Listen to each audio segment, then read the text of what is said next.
Yeah, so you would say things like, you know, oven dried or sample, etc. Do you like a rubric on Piazza or no? How you want this? How I want the experimental section? No, I don't. I don't have it. Let's see if we can look at synthesis paper.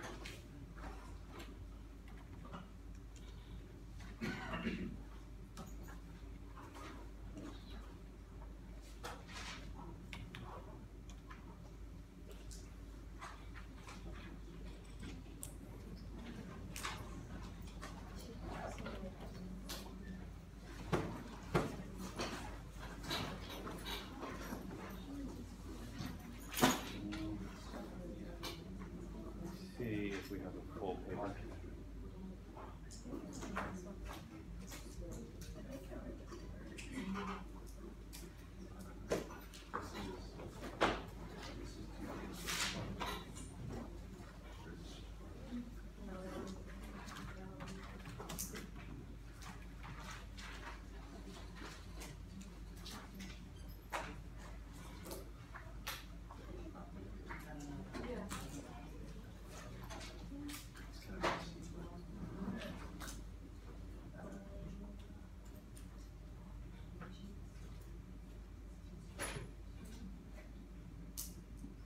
Well, this one has a little bit too much in there.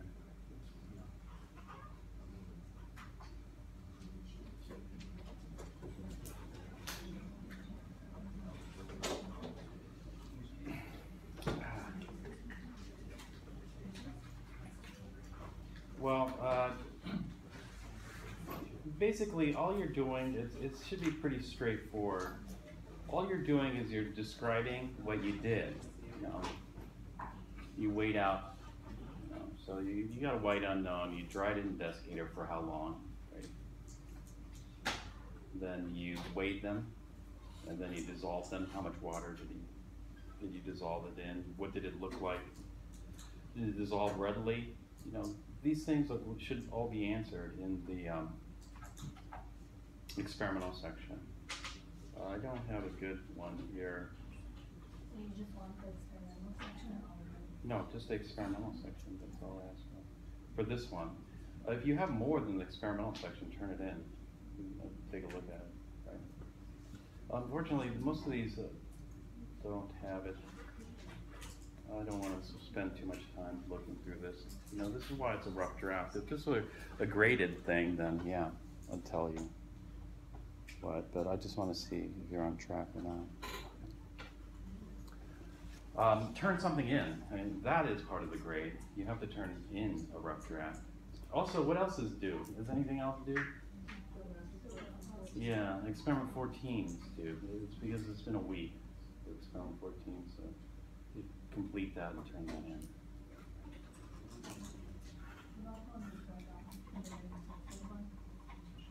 The barium sulfate one is what you're turning that in tomorrow. The experimental section. Yeah. Barium sulfate is the one you're turning in the experimental section for. No, not just only the experimental section.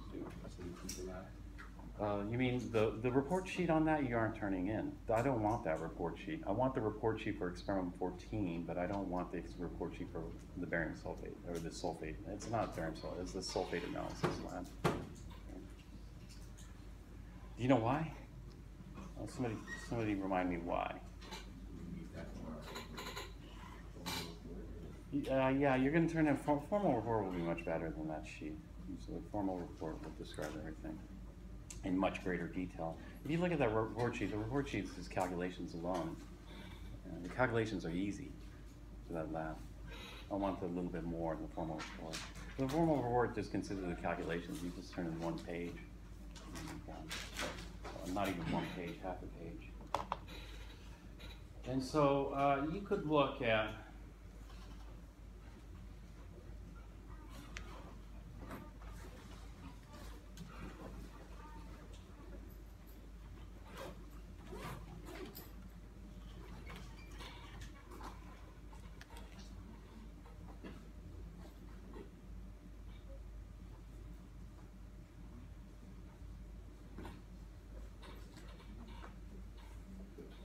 There are a lot of papers. You do have to dig through it, and you can see some examples of experimental sections in some of these papers, but I didn't get one specifically. Basically the procedure and the paragraph. It's not the procedure. The procedure is what's the difference between a procedure and a experimental section?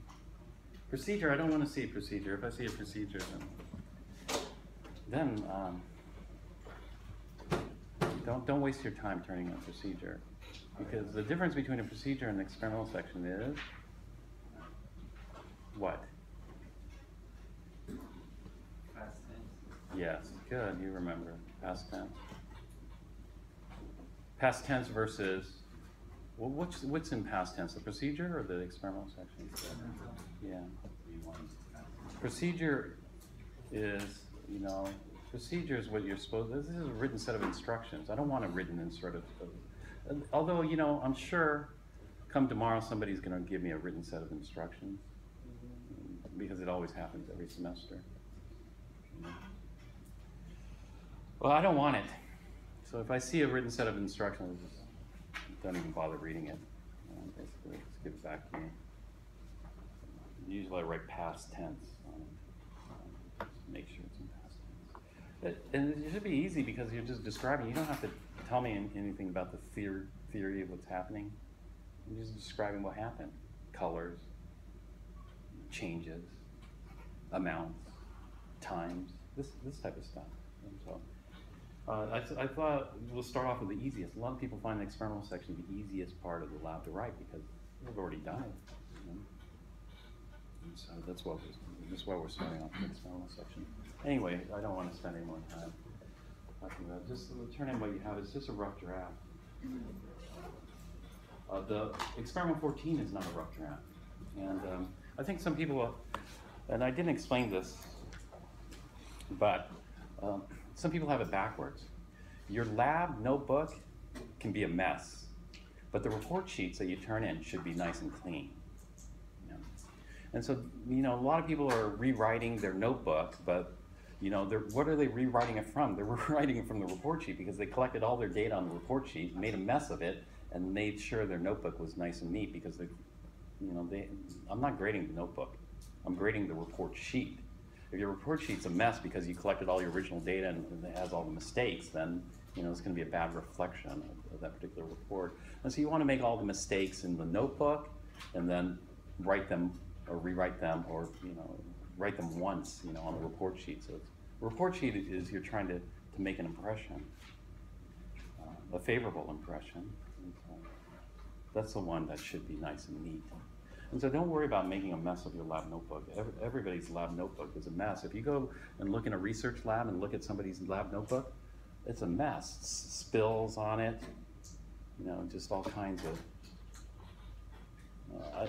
I've only seen one nice and neat research notebook in my whole time. Some companies require nice and neat. The only one I saw was a friend of mine who he worked first at DuPont and then switched over. And he only got his bachelor's and went for his PhD.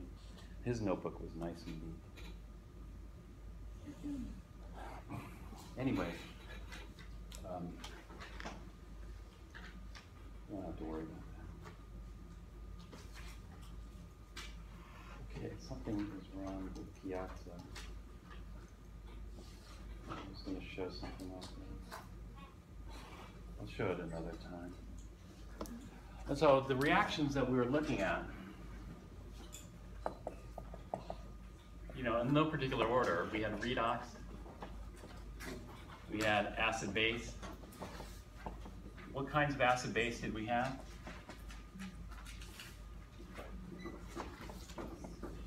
Bronsted and Lewis.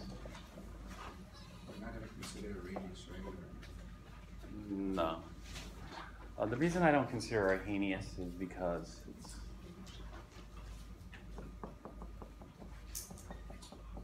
it's not worth considering. It's Arrhenius acid-base reaction. So, but it could also be, the thing is, we only need, Arrhenius is the narrowest of definitions Arrhenius is not very useful. There's a lot of people kind of ignore it. Bronsted is a more general definition, but it misses a lot of acids like CO2, a lot of bases as well. And the most broad, in fact, the most complete definition of an acid base is Lewis. The problem with Lewis is it's more difficult. Bronsted's a lot easier. And so, you know, Arrhenius is no problem because Arrhenius acid bases are covered in Bronsted and Lewis. All Bronsted acids are Lewis acids, all Bronsted bases are Lewis bases. So we could eliminate Bronsted too, but the reason we don't eliminate Bronsted is because it's so easy. Predicting Bronsted acid base reactions is so easy compared to Lewis. Lewis is more involved. Lewis isn't terribly difficult, but Bronsted, you have just a fixed set of rules like redox. You know, there's subcategories of redox too. Combustion, right? What were the subcategories for redox we had? Combustion, single replacement, chart, etc. And then we had metathesis reactions. And so these are the three reactions. This was the focus of chapter 5. Chapter 5 was to understand this. These are called chemical properties, right? Chemical properties are the reactions of known drugs.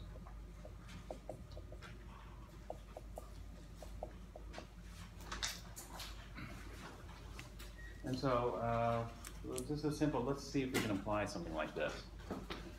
So an example question would be, oops, am I recording this? Yeah.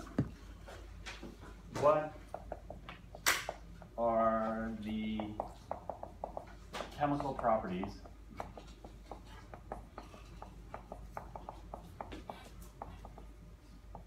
of HCl?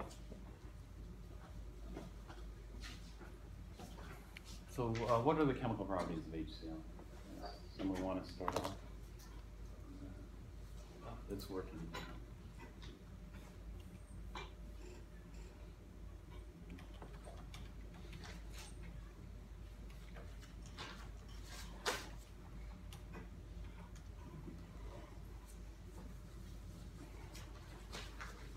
What are the chemical properties of HCl?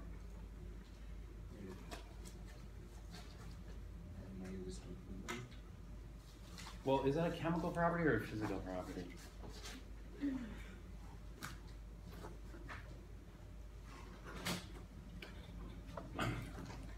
Ionizes completely. Is that a chemical property or physical property? What's the difference between a chemical property and a physical property? I skipped this in chapter 1, but now's a good time to come back to it. What's the difference between a chemical property and a physical property?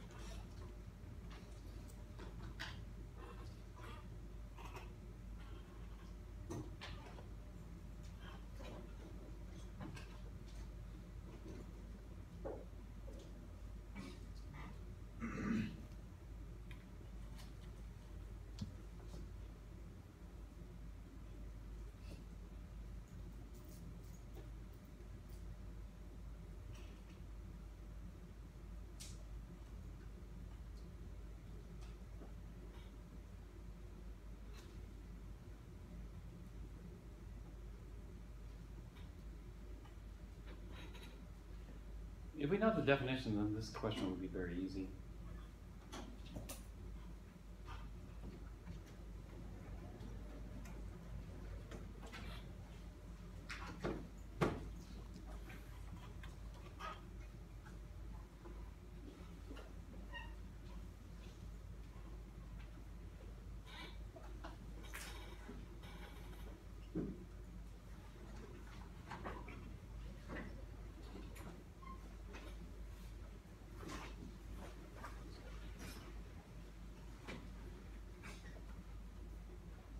This is one of the things, you know, in the dictionary definition of chemistry, this is the thing that confuses a lot of people, or this. You know, chemistry, the composition, structure, properties, and reactions. So this obviously is going to confuse a lot of people because a chemist doesn't define it this way. A chemist would define it as the composition, structure, and properties, and they'd eliminate and reactions. Why? They'd eliminate and reactions because chemists think in terms of both physical and chemical properties. This dictionary definition only thinks in terms of physical properties. And they separate out the chemical properties as reactions. And so when we look at this definition, the composition, structure, physical properties, and chemical properties of a substance, yeah, sure. But I would rewrite this. The composition, structure, properties, strike out and reactions of a substance. That's the definition of chemistry. And so well, the chemical properties, you know, as you don't remember what the difference is, a physical property, you know, the identity of the substance doesn't change. So the physical property is it HCl on the left? Yes. Is it HCl on the right? Yes. That's a physical property. Water, you know, when ice melts, is it water on the left? Yeah, it's liquid water. Is it water on the right? Yes, it's solid water. So water goes to water. That's a physical property, right? Well, on the other hand, a chemical property would involve a change in the substance, right? And so a chemical property is what we call a reaction. So that's it. When we look at properties, in fact, you know what, I'll just do this. This is going to be a rapid review of chapter 5 here. We look at properties, you know, here, well, this is just reiterating. Physical properties is what they're calling properties. Chemical properties are the reactions. Well, properties and reactions, these are the physical and chemical properties in chemistry jargon. So if you're talking to a chemist, this is the way the chemist talks, not the way that it is in the dictionary definition. Obviously, we want to know the properties, right? Let's do a slideshow.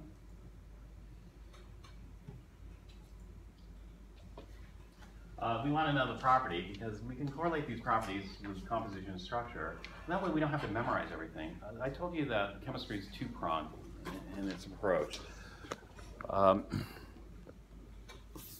You know, if we have to memorize everything, rote memorization, then it's not very useful for us. But what we do is we memorize a lot of correlations. We memorize a lot of correlations, like this composition, this structure yields this property. That way, if we see something similar to that, we can make a judgment. The problem with a lot of students is they just memorize certain patterns. Oh, I know this pattern, I know that pattern, which is good because the more of those patterns you memorize, then the more you can figure things out if you're given something that falls outside that pattern. You know, so if something's just outside that pattern, but you can kind of correlate it to something you've seen before, then we can get some understanding of that without having to actually measure it. And so composition, structure, properties, this correlation is going to help minimize memorization, but there's going to be basic memorization that we're going to have to do in order to figure out, okay, what structures yield what properties. Kind of thing. So anyway, we call this a mix of theory and descriptive chemistry. Descriptive chemistry is just factual knowledge. There's books written on descriptive chemistry. Obviously, we want theory. The theory is going to help us, you know,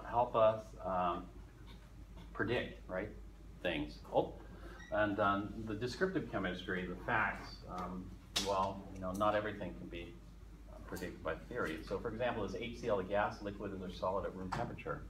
Okay, prove that to me theoretically. If you can prove that to me theoretically, then I agree. You don't need to memorize anything because you're quite an expert in science. Right? But nobody's going to bother with the proof because the proof of that mathematically using physics is just too much. Much easier just to memorize it, isn't it? So HCl is a gas. Everybody should know that because it's just common knowledge. And so there's certain amount of basic knowledge that you're expected to know, and that has to be accumulated by memorization. Also, we look at the properties. The properties going to, for example, if we have an unknown substance, by measuring the properties of an unknown substance, we can infer things about its composition and structure. Likewise, if we're trying to make a new compound and we know what the composition and structure of the new compound is, we can infer things about its properties. And so this is all what chemistry is about. People are looking at making new drugs. What are they doing? Well, they're looking at making certain composition and structures because they figure that they're going to have these properties. Right? And so this is what everybody's doing. Each substance has a unique set of chemical and physical properties that arise from its composition and structure. And we can use these to ID. For example, when I said, what is this liquid? Well, we can use properties to figure out what it is. And we do this all the time. So for example, if a liquid is clear and colorless, then we've all of a sudden narrowed it down, to clear and colorless liquids. There are a lot of liquids that aren't colorless. Substance is a gas. Well, these aren't very descriptive, but if we go substance is a green-yellow corrosive gas, the green-yellow corrosive gas, there aren't that many of those. This is probably chlorine. Right? With a boiling, well, if we measure the boiling point, we could nail it down what that gas is, based on the properties. This is not theory. This is all descriptive chemistry. Somebody did the experiments. Black brittle solid, unreactive, conducts electricity, sublimes extremely. That's graphite. Composition and structure. Well, here. What are the properties of the substance carbon? You can memorize that, or you can look at the structure and kind of figure certain things out. But there are different allotropes of carbon, so this is more. I'm going to skip that. Let's go to this one. This is a lot easier. What are the properties of HCl? That's where we're at right now. What are the properties of HCl? Most people will say, the answer, I've asked this on exams many times. What are the properties of HCl? Everybody will say strong acid, and then stop. You just say strong acid. Is that it? HCl is a strong acid? Then if they just say strong acids, then I realize they don't understand chemical properties very well. That's true, it's a strong acid. Strong acids react with bases, right? Neutralize bases, so that's very good. That's probably the most important property of HCl, is this strong acid.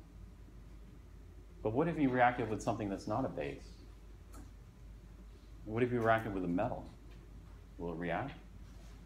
There's a lot of people, when they think about chemical properties, they think, okay, I could grab every chemical off the shelf and see if it reacts with HCl. Just memorize, memorize. Did this react with HCl? No, and then write it down. Did this react with HCl? No. Did this react with HCl? Yes, write it down. Do you want to do thousands and thousands and thousands of reagents? You get the whole chemical catalog, it's this thick. And you want to test every single reagent in that and see if it reacts with HCl? No, you're wasting a lot of time, right? And so you tell me all the combination reactions, all the decomposition reactions, the classification scheme is not very useful.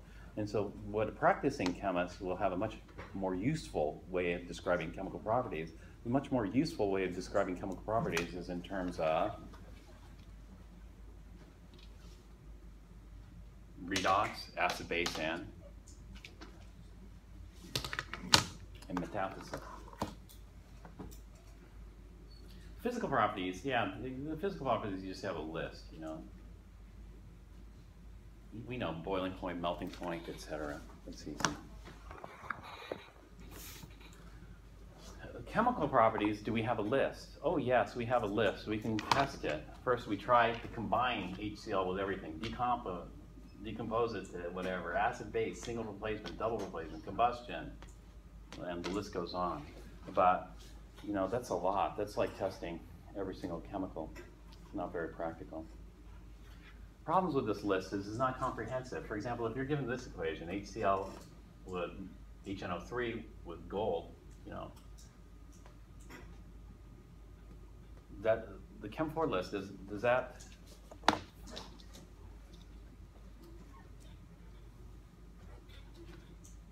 well, anyway, that list doesn't capture Also, the list is confusing, you know, because you know what this reaction is? This is a very famous reaction.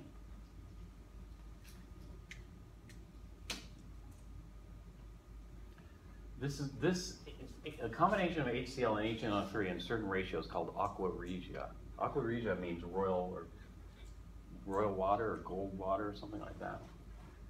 And the reason is this solution is capable of dissolving gold, aqua regia.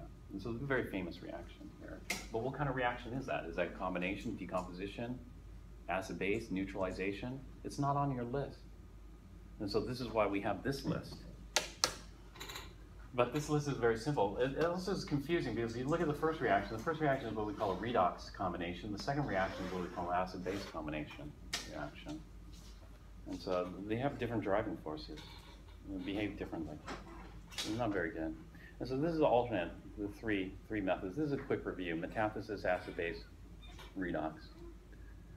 You know, it's based on driving forces, going from less stable to more stable. And so we can have different subcategories of acid-base. You know, Arrhenius, Bronsted, Lewis. Actually, this is the main one, Lewis. You can understand everything. Redox, there's different ones. You know, single replacement skeleton, redox chart. Redox chart is very powerful. Metathesis is just ion combination reaction. But we can fit different reactions in these categories, and then we can better understand them. So this first reaction, I would just say, oh, aqua regia. And this one's a little bit more because this is a little composite reaction. This is a combination of redox and acid-base. Lewis acid-base. Is this slide available on Piazza? This slide, yeah, this is available. I forgot, I was going to post it on Piazza, and I forgot to. I'll post it on Piazza now that we're going through it. But we have some basic assumptions. When we're doing these predictions, you know, these three methods, one thing I didn't mention is what are our base assumptions. Our base assumptions is the concentrations are going to be 1 molar, about 1 molar, and gases are going to be at 1 atmosphere. We have to set some kind of baseline. Otherwise, it's too hard to compare because concentration will change the reactivity of things. And so if we deviate one way or the other largely, then we can expect different results, you know. But the thing is, you know, do you want to memorize the density of gold at every temperature? No. Well, gold doesn't change much. Do you want to memorize, you know, a whole range? No. It's probably easiest just to have some fixed point. Just memorize everything relative to that. So extremely low or extremely high concentrations are going to require compensation. So for example, here, HCl with silver nitrate yields silver chloride precipitate. You know, this is just double replacement. But very dilute concentrations will give no reaction. You know, you just don't have enough to precipitate out a solution. So nothing happens, even though you're mixing these two together. But at 1 molar, you'll have no problem. You'll get nice precipitate. Under normal conditions, silver chloride and nitric acid, we get no reaction. No reaction. Because we form silver nitrate and hydrochloric acid. There's no driving force, right? No driving force. But silver chloride with hot, okay, temperature changes things. Right? We're working with room temperature. Hot concentrated, well, concentrated is another thing. You know, we're talking 16 molar nitric acid or something. Yeah, if we use 16 molar nitric or 15 molar nitric, it changes everything. Then you can dissolve your silver chloride. This particular example I remember very well because when I was taking Chem 1B, we had a research project we had to do, and we had to do it in the lab to prove our method. And the method was to convert silver chloride into silver metal. And so the first step got me because I couldn't figure out how to dissolve silver chloride. Silver chloride wouldn't dissolve in water, hot or cold. It doesn't dissolve in any typical solvents, like hexane, alcohol, etc. And so silver chloride just doesn't dissolve, so I tried to react it with something to get it to dissolve. And then, you know, nitric acid, I was thinking, but nitric acid won't dissolve silver chloride. But a couple of things.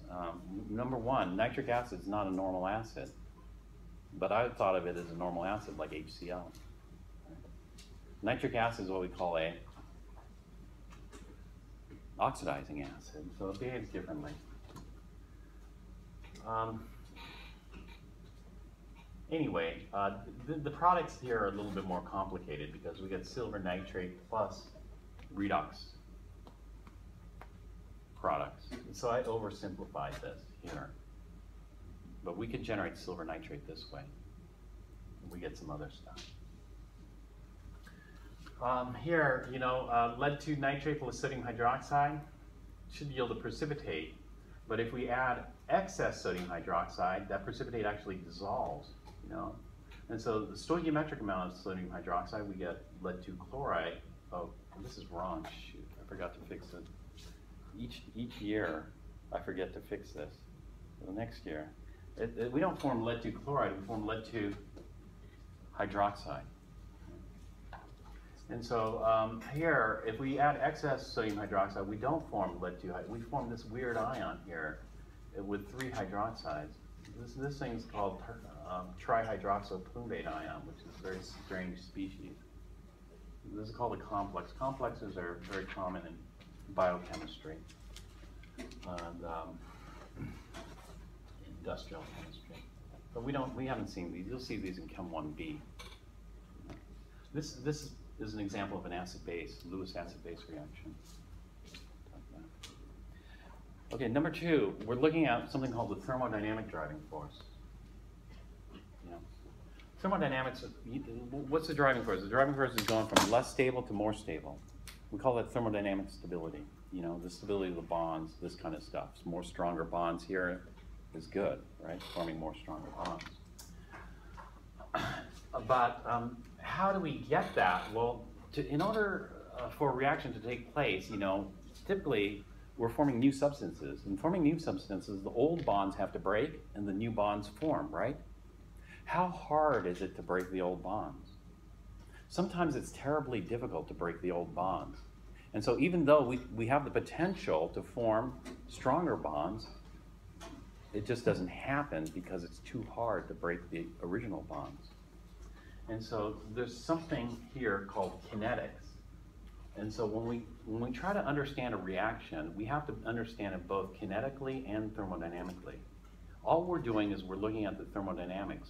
We're completely ignoring the kinetics here. Kinetics are important because of things like this. Graphite is a more stable allotrope of carbon than diamond. You know, overall, the bonds and the structure are going to be lower in energy in graphite than in diamond. Diamond's higher energy form under ambient conditions. You know, diamond's stable at, you know, high temperature, high pressures, but when the pressures go down, when the temperatures go down, diamond's not as stable. It's not a huge difference, but anyway, we say that there's a driving force. Diamond should convert to graphite because there's a thermodynamic driving force because we're going from less stable, more reactive to more stable. The problem is how strong are the bonds in diamond? Did you ever encounter bond energies before? You know, give me a number. 1,000 kilojoules per mole? 10,000 kilojoules per mole? 0.1 kilojoules per mole? 0.1 microjoule per mole? You know, what are some numbers? This is a problem because there are a lot of people who don't want to memorize numbers either. And that's a problem because at a conference, I was at a conference and there's a conference and in the audience is a very famous chemist from Caltech, Henry Weinberg, who's at UCSB now, but he was one of the pioneers of surface chemistry. A presenter was giving a talk, and the presenter spit out some energy numbers, and then Henry Weinberg asked, you know, well, give me some perspective on that number. Is that a large number or a small number? You know, it was like a microjoule. You know, is a microjoule significant or insignificant? A microjoule. Or how about a microcalorie? What can you do with a microcalorie? Can you do much? Can you heat up much water? You know, it takes 1 calorie to heat up a gram of water by degrees C, right? This is 4.18 joules. And so if you have a microjoule, it's not much, is it? Can't do much. But that's when you're looking at it macroscopically. But when you look at it on an atom, a microjoule to an atom will completely destroy it. You know, a microjoule. Microjoule is a humongous amount of energy for a single atom. Right? And so if you add a microjoule to a single atom, it's going to be completely destroyed. Well, that's putting perspective on numbers. So we need some numbers. Anyway, when we look at the bond energy, this is not a huge difference. So, but still, graphite is. But the kinetics of this change dictate that diamond we call metastable. Metastable means it's thermodynamically unstable, kinetically stable. That is, it should decompose into graphite, but it won't because it costs too much energy to break the bonds in diamond to convert them to the more stable form graphite. And so this is like a cost versus benefit. You know, the cost is too high.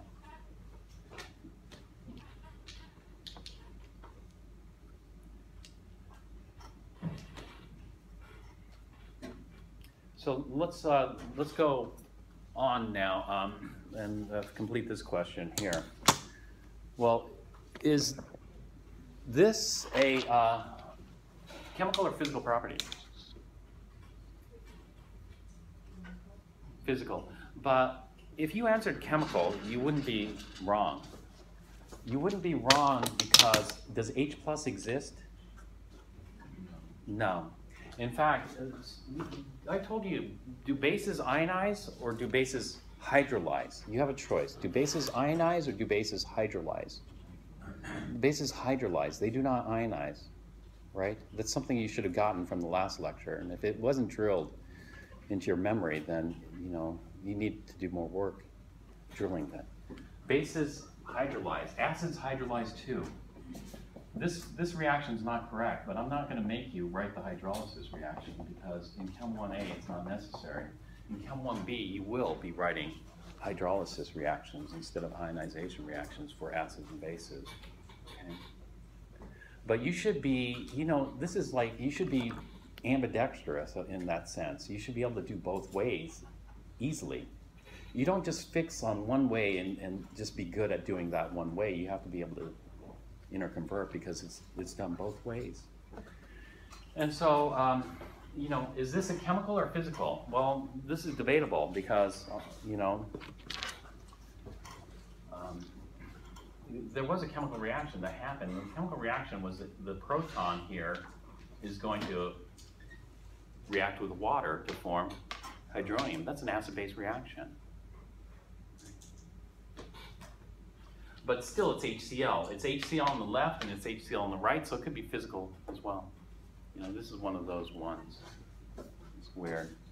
But, you know, we don't say, how about solubility? Is solubility a chemical or a physical property? Solubility. Like, if I make sugar water, I start off with sugar and make sugar water. Was that a physical change or a chemical change? That's a physical change. So solubility, I want to hear solubility. I don't want to hear electrolyte properties. Those are typically thought of as physical. I want to hear chemical properties. Tell me some chemical properties. What chemical properties do I look for? You know, one, I could look for metathesis because they're easy. But let's start off with metathesis. We got to find favorable ion combinations. And so to find favorable ion combinations, we just do this. What ions are we dealing with? This is in no particular order. No. We're dealing with H+. What ions does H+ like?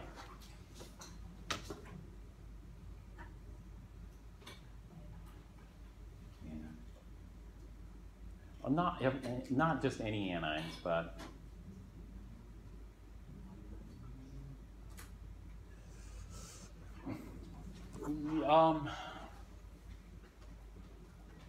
well, you know, this is the same thing. Acid base, we could have thought it. Maybe the best would be let's not go in this order.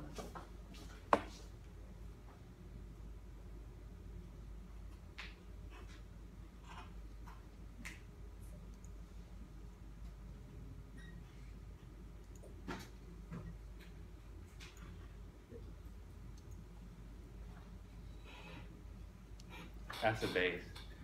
Well, H plus is an acid, it'll react with all the bases on that chart. So one of the chemical properties is it will react with bases. HCl will react with bases. What bases? Well, we got all those, a lot of them. Lots and lots, all bases. Except the ones that are exceptionally weak. What are the ones that are exceptionally weak? So weak we call them neutral on that chart. Do you know any bases that are so weak we call them neutral? Like I asked you the question, you know, if I ran out of, what was it, milk magnesia? I ran out of antacid, magnesium hydroxide. Could I substitute sodium chloride instead? Did I ask you guys that? Maybe I asked the afternoon class. Well, let me ask you this. If I ran out of magnesium hydroxide, could I substitute sodium chloride instead? Sure, because chloride is a base. Do you see chloride's a base? It's up here. And so if you run out of antacid, just eat table salt. That will neutralize the acid because chloride is a base. Yes? Well, it is a base here, but it's such a weak base, we call it neutral as far as base properties. Because chloride has no attraction for the proton. Otherwise, this reverse reaction would be significant. If chloride was attracted to this significantly, then we should have the reverse reaction in the HCl form. And we don't get complete dissociation. Does that make sense?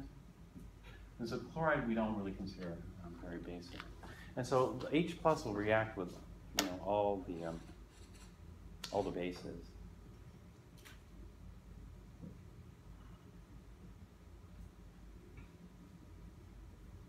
HCl will. Well, that's acid-base properties. Then let's go back to metathesis properties.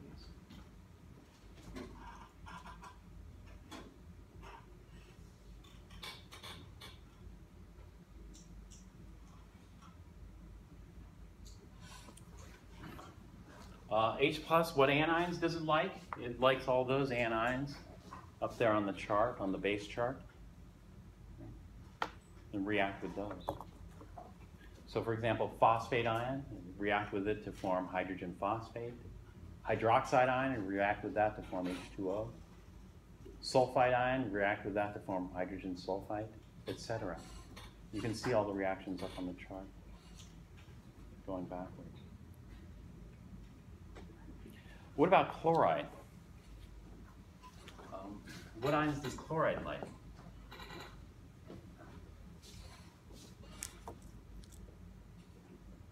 Well, what ions chloride likes is we look at solubility rules first. And so we see group 1 ammonium salts are all soluble except for, so we complete this chart. You can just finish it.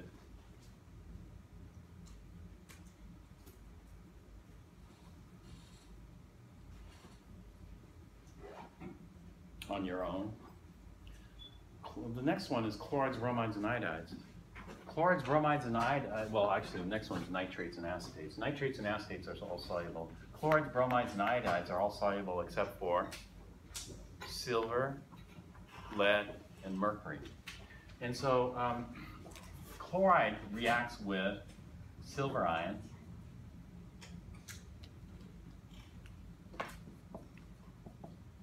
lead ions, lead 2, and mercury 1 ions, G2, 2+. And we form a precipitate there.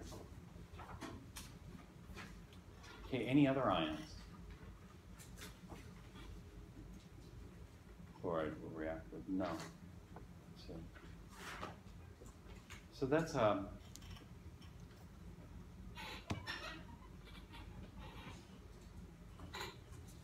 metathesis. And then we go on to redox.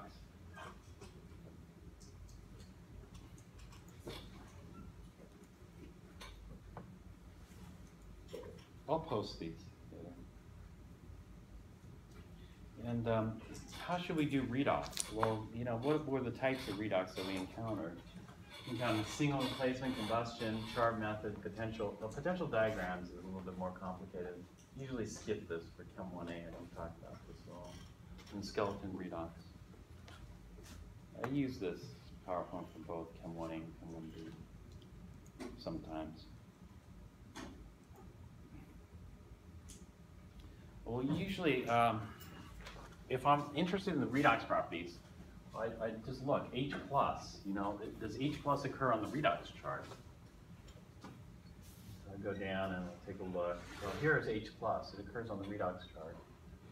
I see fluorine up there, I see lithium down here. Fluorine's up there, lithium's down here. Actually, lithium's not at the bottom. What's at the bottom?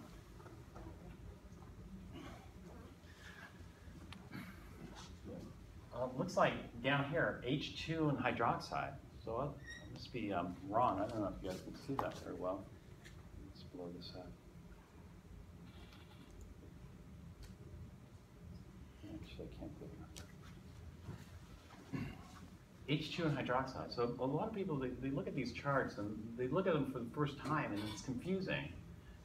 That's why you need to spend time looking at this chart.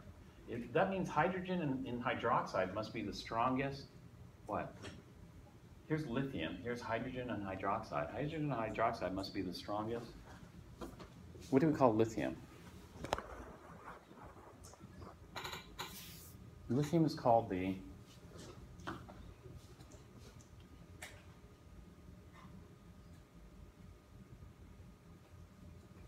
but what do you call fluorine? Fluorine's the oxidizer, and lithium's the opposite. What's the opposite of oxidizer? Reducer. So lithium's the strongest reducer, but it looks like we have an even stronger reducer in hydrogen and hydroxide. Is that true? Somebody asked you about this chart. They're using it for the first time. They see hydrogen and hydroxide here. Is hydrogen and hydroxide the strongest? Well, looking at this chart, we have a little subsection here. And if you look above, what does it say here? At the top, it says acidic solution. Down here, it says basic. So what they did was they made two subcharts. They made one acidic, one basic. Now, how do we reconcile? Well, then what is the strongest reducer? Is it lithium or not? And the way we figured that out is by using these numbers here. In Chem 1B, we use these numbers a lot. In Chem 1A, we kind of ignore these numbers here. But when we look at this number here, the number is minus 0.828. Minus 0.828 puts it right here. Here's minus 0.763, here's minus 1.676. And so that puts it between zinc and aluminum. And so hydrogen and hydroxide is more powerful than zinc, but less powerful than aluminum as a reducer. And likewise, we have water. Water gets put on the other side. So water, 2 waters plus 2 electrons would be put over there. And so this would be the potential for that. Inserted here. There's one thing that I'm missing here, and that is these are standard, what we call standard potentials under standard conditions. What are standard conditions? So standard conditions you've encountered with STP and for gases, which we're covering next. Actually, we're going to start gases today. But this is standard thermodynamic conditions. Standard thermodynamic conditions are a little bit different, as we'll see in chapter 7. Standard thermodynamic conditions are 1 molar in 1 atmosphere in our base assumption that we started with. And so these are the potentials for 1 molar, 1 atmosphere, all under standard conditions. Sometimes we insert non-standard potentials in here. If you compare this chart with the chart we have over there are asterisks on that chart next to the voltage, next to these numbers here. And those asterisks means we're doing those potentials at non-standard conditions. They give the pH there. And so over there, you look, one of the ones that's non-standard over here is this. Do you see the little asterisk right there, minus 0.815? That little asterisk means we aren't doing it at 1 molar concentration. If you look at the H plus here, the H plus is 10 to the minus 7 molar. does H plus a 10⁻7 molar ring a bell for anybody? It's what we call pH neutral, which is pH 7. And so those are pH 7. If we did it under standard conditions, it would not be. It would be a pH 0, because H plus needs to be at 1 molar, which gives us a pH at 0. And so there are times where we insert things, and so we got to look at each table, because each table is not an exact replica of each other. It depends on who organized it and who, what they're looking for. And so all the tables are a little different. And so this is why you have to be able to look at it in any direction. Anyway, we look at H plus and we look for the properties. Well, H plus is an oxidizer. Now, the way we use tables like this is very, very convenient for us because of this. H plus is stronger oxidizer than what? H plus, I know this is hard to read, but H plus is a stronger oxidizer than lead 2 plus, which is right below it. This is fluorine up here. And it's a weaker oxidizer than sulfur and acid. And so we can position it. Well, that means H plus is a stronger oxidizer. Will H plus be able to oxidize H2S? Here's our oxidizer, here's our reducer. So the way we can read these charts is by using the relationship here. If H plus attacks H2S, this reducer, what forms? Well, the H2S goes backwards and it forms sulfur and H plus. But does that mean we're going to have a driving force? And so if H plus attacks H2S, we form sulfur and H plus, but sulfur and H plus is a stronger oxidizer than H plus. And so what we're doing is we're going from weaker oxidizer to stronger oxidizer. What's another stronger oxidizer than H plus?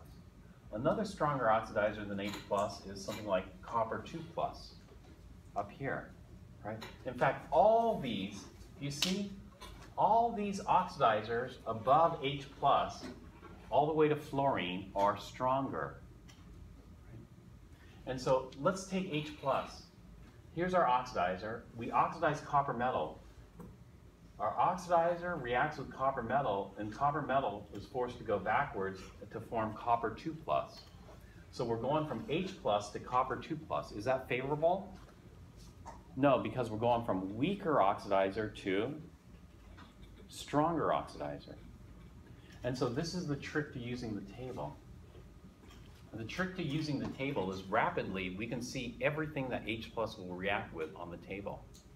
And the way I do that is, look at, if on the other hand I go H plus reacts with lead, if H plus reacts with lead, what forms? Lead 2 plus. Lead 2 plus is a weaker or stronger oxidizer? Lead 2 plus is weaker than H plus. And so we're going from stronger to weaker. That means it's favorable. If H plus reacts with tin, H plus reacts with tin, tin will form tin 2. Is tin 2 stronger or weaker? Weaker. In fact, all these are going to be weaker. So H plus reacts with all the species under hydrogen: lead, tin, iron, zinc, aluminum, magnesium, sodium, calcium, potassium, lithium. It has no reaction with everything above H2, H2S, tin 2, copper, iron 2, silver, etc. And so in one look, all of a sudden we know a lot about the redox chemistry of H plus. That's the trick to using the chart here. We can do this rapidly and see. This is like the activity series. And so H plus reacts with all these. In other words, we say that H plus reacts with all the reducing agents stronger than hydrogen. Doesn't react with any reducing agent weaker than hydrogen and hydrogen itself. Did you get that? Maybe, maybe not.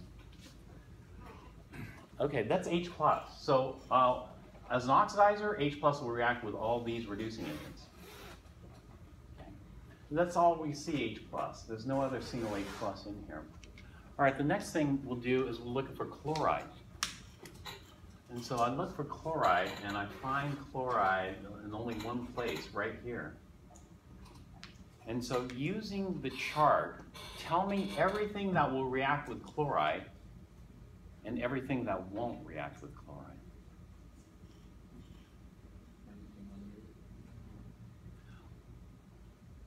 Okay.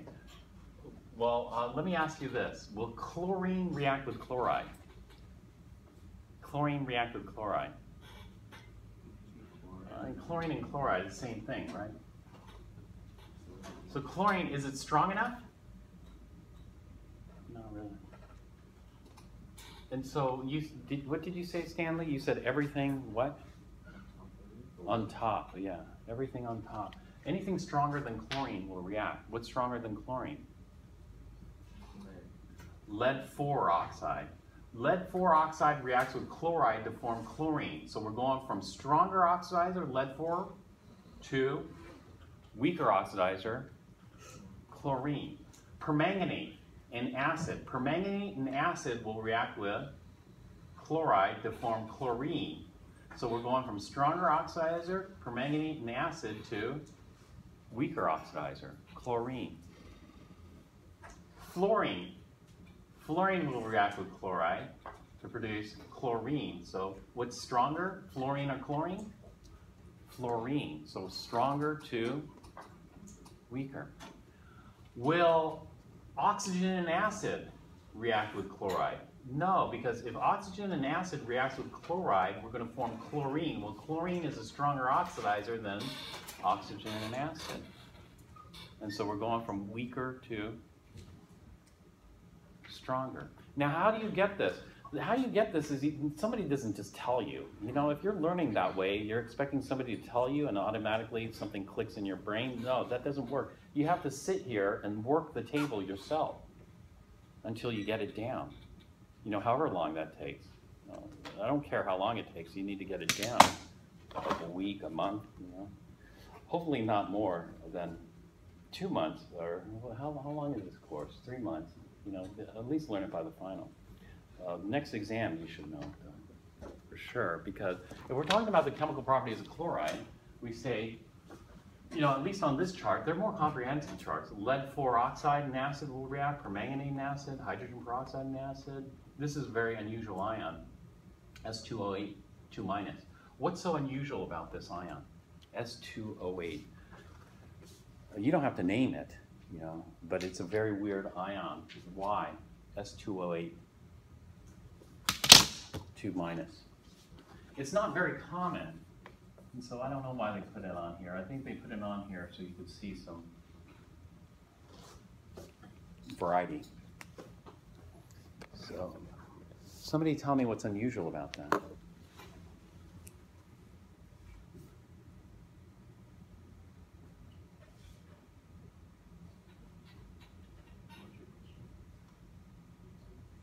S2O8, 2-, is a very unusual ion.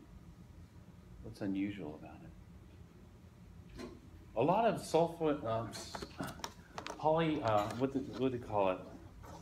Polyatomic ions of sulfur aren't that powerful of an oxidizer. Like sulfate. Is sulfate a very powerful oxidizer? No. Sulfate's not a very powerful oxidizer. Do we see sulfate on here?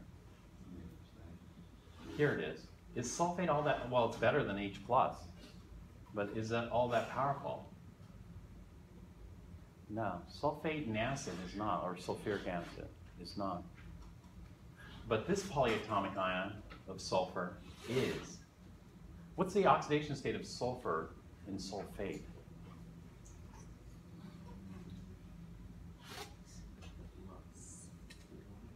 Not +4. Not +2. +6. +6. +6 is, what's special about +6?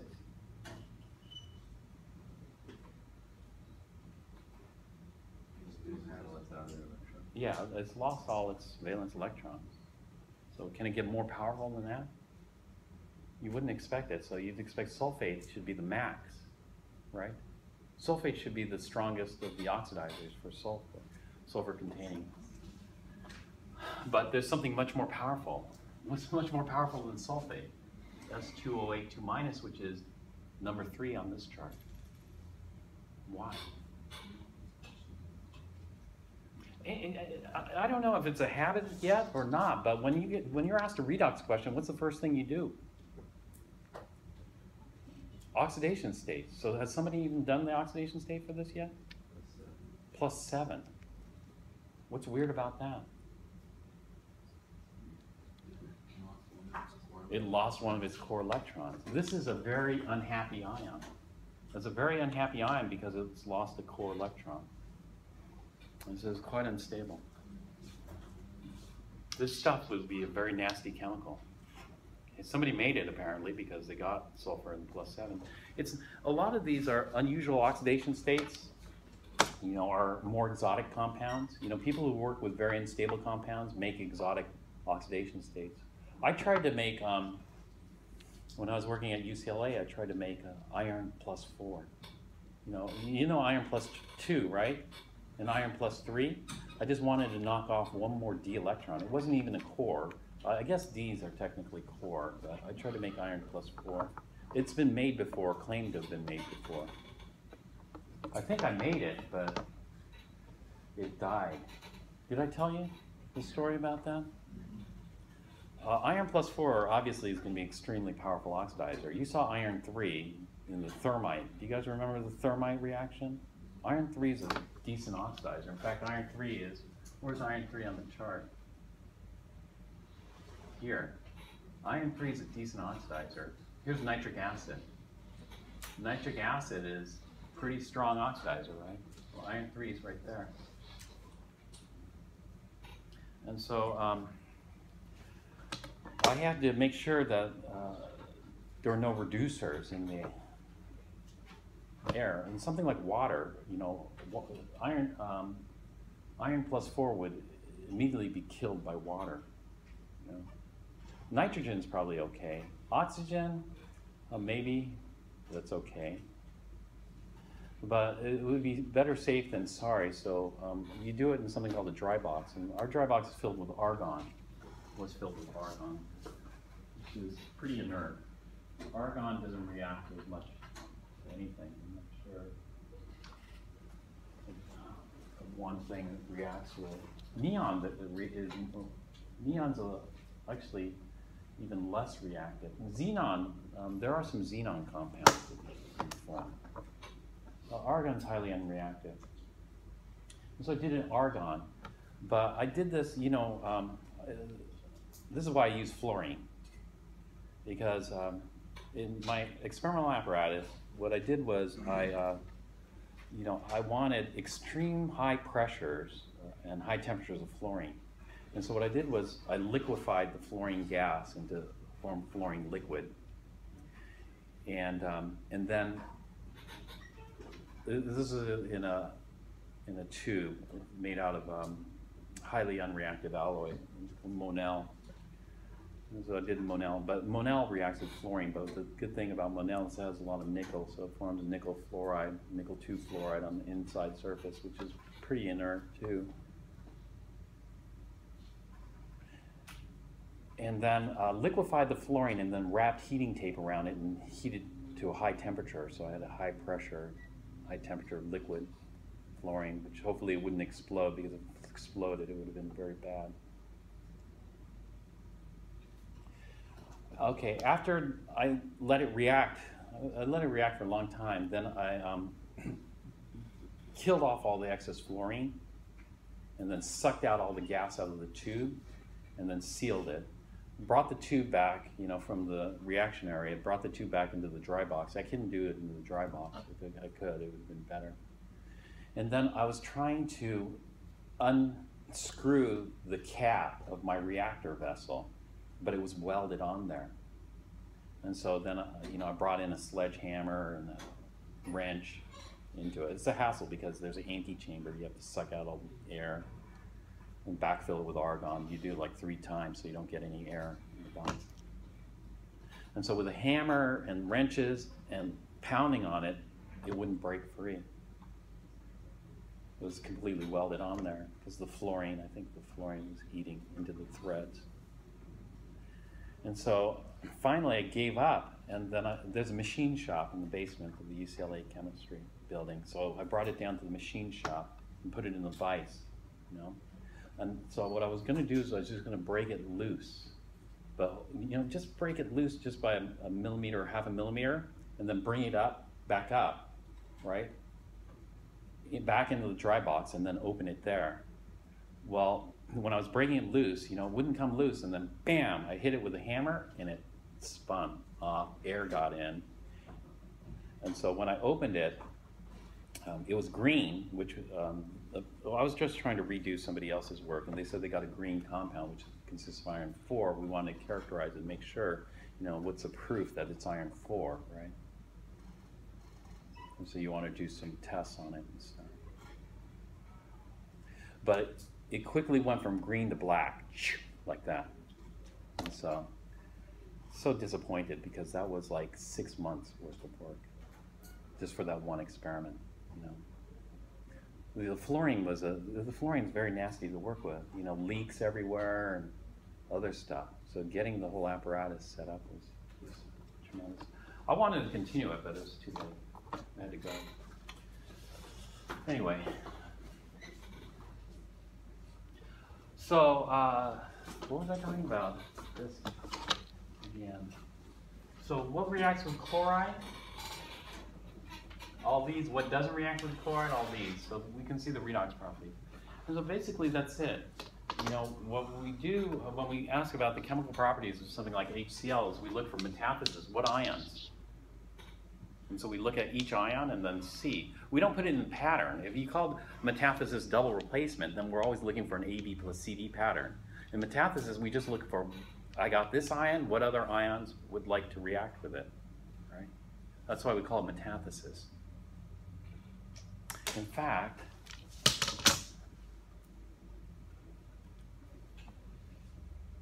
that paper might be on here. Let me just take a look.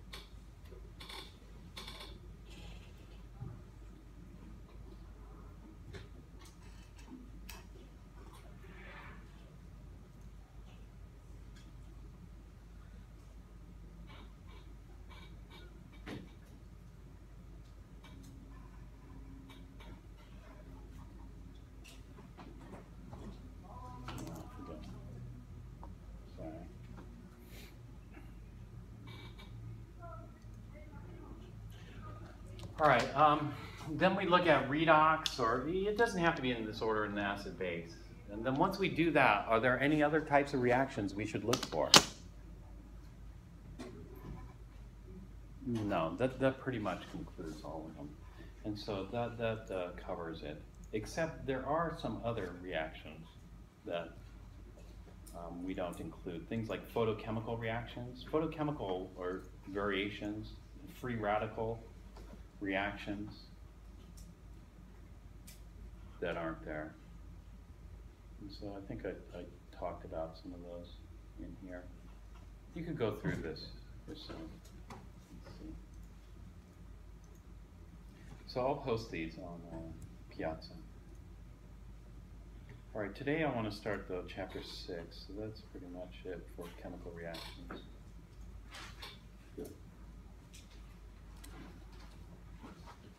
We're going to talk about gas pressure and gases in this chapter.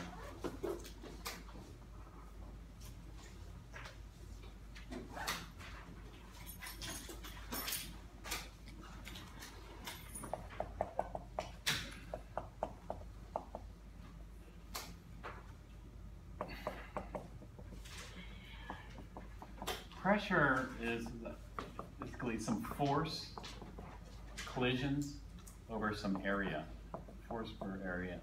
So when we think about gas pressure, we have some surface here.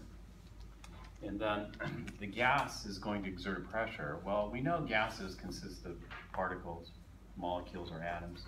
Those will collide with the surface. The higher the pressure means that either we have more collisions, or we have more forceful collisions, or both. More collisions and more forceful collisions. So we're looking at collisions with the wall and container. So how do we measure it? Well, we have two pressures that we usually deal with. We deal with absolute pressure, and we deal with relative pressure. Relative pressure is called gauge pressure.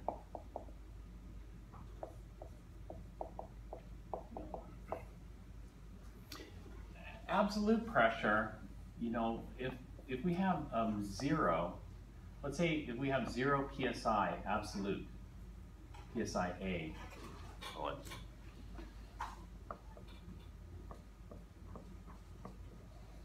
Absolute. Then that means there's no gas. No gas means no collision. No collisions means no force. So no gas, no collisions. PSI stands for pounds per square inch.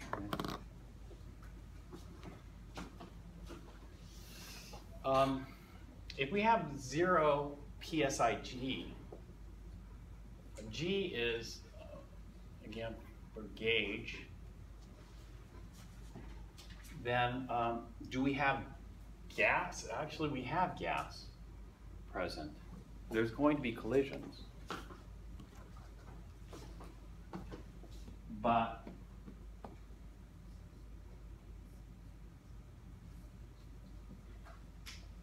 what 0 psi G just means is it's the same as the ambient pressure. The ambient pressure is usually 14.7. Is that right? 14.7 psi?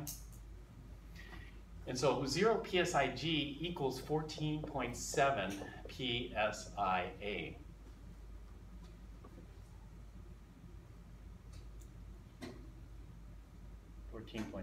And that is, normally if you buy a bottle of helium,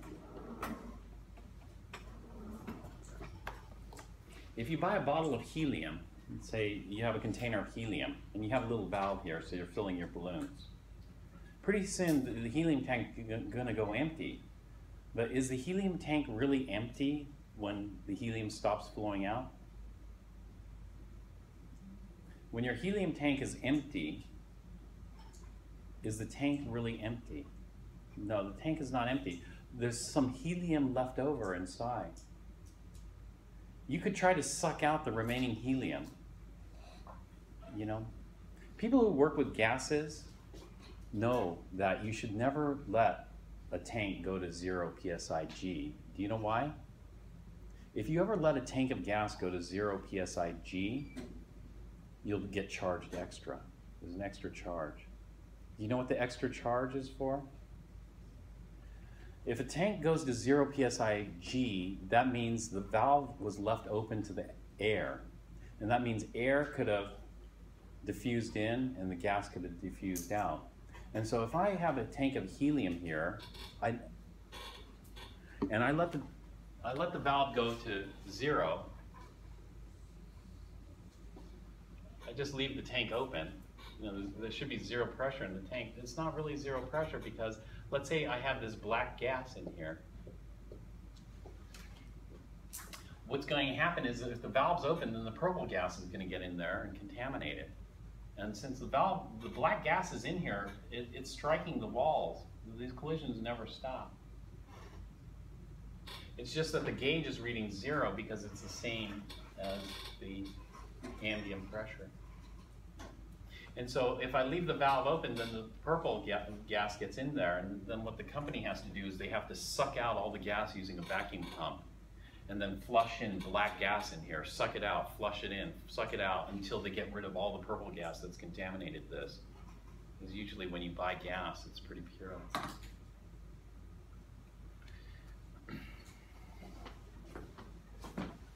And sometimes we look at absolute pressure, sometimes we look at gauge pressure.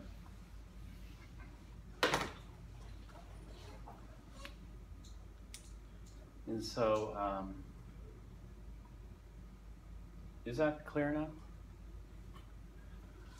All right, so the first thing we're going to do is we're going to look at ambient pressure.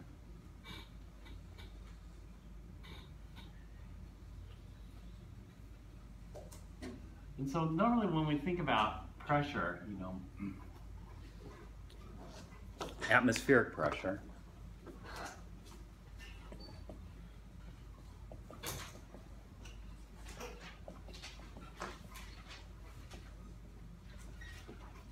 we have a blanket of air on top of us.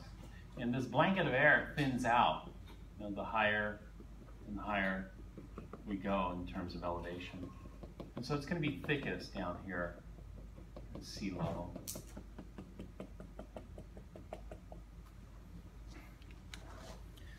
One way about thinking about the pressure down here is the pressure is the weight of the atmosphere down here.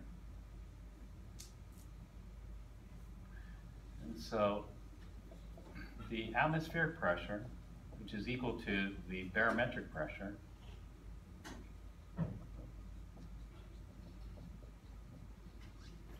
is just related to the weight of the atmosphere pushing down on us.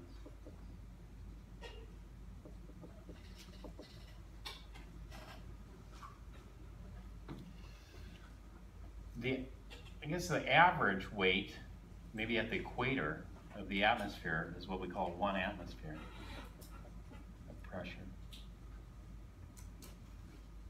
which is equal to 14.7 psi, which is equal to 760 millimeters of Hg.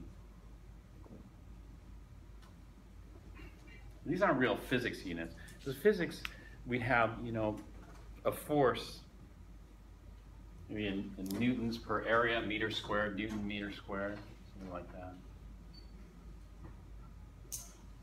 But for us, these are the ways we're going to represent it. Now, how do we measure the weight of the atmosphere? The weight of the atmosphere is measured by a barometer. And the barometer is like a balance.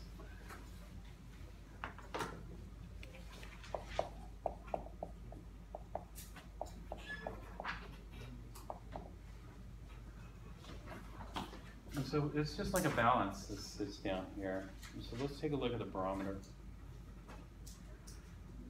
Oh, actually, well, I should do it. Let me do the physics unit here. The force is going to be given in newtons, the area in meters squared. A Newton meter squared is called a Pascal. And how many pascals are there?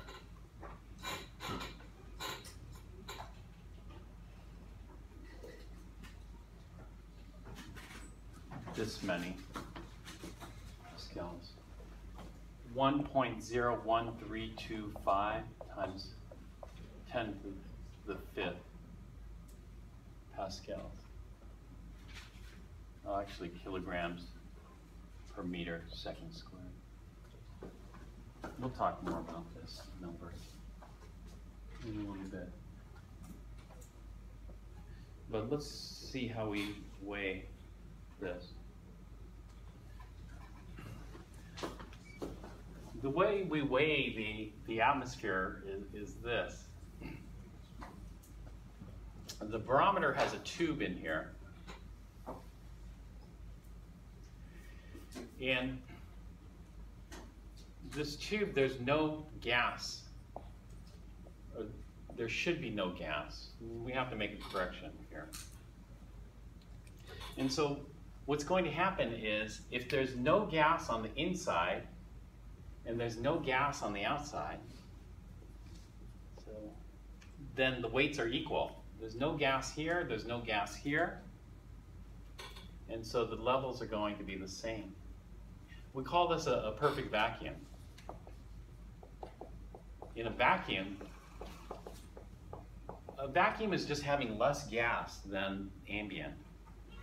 And so if you have a container that has a vacuum, then we have less gas in there than we have outside. If you have absolutely no gas, then we're going to have no pressure, then that's a perfect vacuum.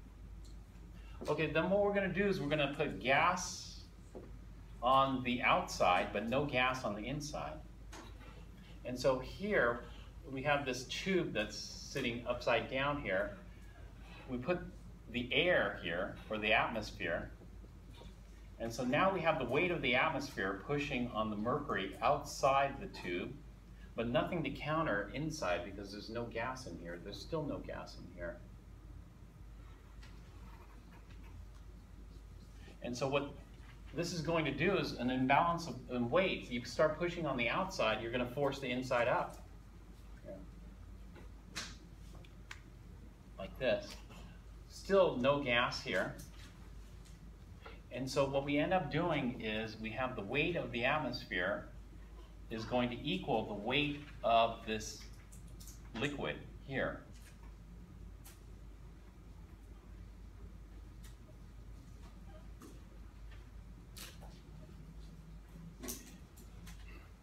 Well, how much does the atmosphere weigh?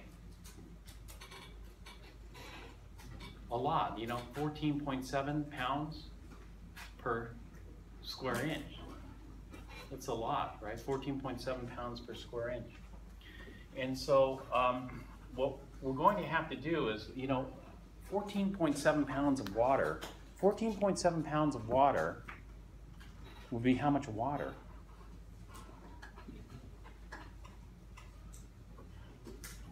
How much does a gallon of water weigh? A lot. But 14.7 pounds of water is going to be a lot of water. So what we use is we use a dense liquid. Otherwise, this column has to be very tall. If we were to use water, this column would be 3 stories tall. And we'd have water going up 3 stories. That would weigh 14.7 pounds per square inch, right? To counterbalance the weight of the atmosphere, 14.7 pounds per square inch. So we find the most dense liquid we know. What is the most dense liquid we know? Mercury. Otherwise, we have to drill a hole through here and have our column, and then we have to build a staircase or ladder to go measure how tall that water column is to make it match. And so we use mercury liquid because it's incredibly dense. But still, we're going to need about 3 feet or more of tube here because the column is close to 3 feet high. And so we need about 3 feet of liquid mercury. Well, liquid mercury is very heavy. I don't know if you've ever picked up some liquid mercury. I'll pass some around next time so you can see how heavy it is. It's extremely heavy. And so, the atmosphere is extremely heavy too. And so here, now what we're going to do is we're not going to measure how many pounds of liquid mercury we have forced up here. Instead, we're going to measure the height of the column. The height of the column is going to be directly proportional to how many pounds of mercury we have here, right? And so that's a lot easier than figuring out the mass of this, or the weight, actually, technically.